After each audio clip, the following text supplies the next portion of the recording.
এসো দেশ বদলায়, পৃথিবী বদলায় এ প্রতিপাদ্যকে সামনে রেখে নতুন বাংলাদেশ গড়ার প্রত্যয় তারুণ্যের উৎসব 2025 উদযাপন উপলক্ষে কিশোরগঞ্জ জেলা প্রশাসকের সম্মেলন কক্ষে অনুষ্ঠিত হয়েছে তারুণ্যের ভাবনায় আগামীর বাংলাদেশ শীর্ষক সেমিনারে বৈষম্য বিরোধী ছাত্র আন্দোলনে শহীদদের প্রতি সম্মান প্রদর্শন করে 1 মিনিট নীরবতা পালন করা হয়। সকাল 11:15টায় শুরু হয়ে ঘণ্টাব্যাপী অনুষ্ঠিত সেমিনারে মূল প্রবন্ধ পাঠ করেন ইয়াজ ইবনে জসিম। প্রবন্ধটি সম্পাদনা করেন আশরাফ আলী সোহান।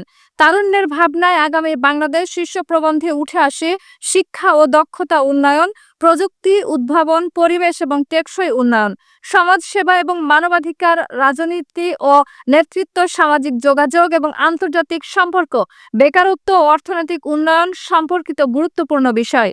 জেলা প্রশাসক ফৌজিয়া খানের সভাপতিত্বে সেমিনারে উপস্থিত ছিলেন অতিরিক্ত জেলা প্রশাসক জেসমিন আক্তার, সদর সার্কেলের অতিরিক্ত পুলিশ সুপার মনতোষ বিশ্বাস, কিশোরগঞ্জ প্রেস ক্লাবের সভাপতি AK নাসিম খান, সাধারণ সম্পাদক সাইফুল মালিক চৌধুরী, সহ সম্পাদক মনিরুজ্জামান খান চৌধুরী, সোহেল, বিভিন্ন সরকারি বেসরকারি প্রতিষ্ঠানের প্রধানগণ, ছাত্র সংগঠনের নেতৃবৃন্দ, 24-এর অভ্যুত্থানে অংশ নেওয়া একদল তরুণ তরুণী সহ প্রিন্ট ও ইলেকট্রনিক মিডিয়ার প্রতিনিধিগণ।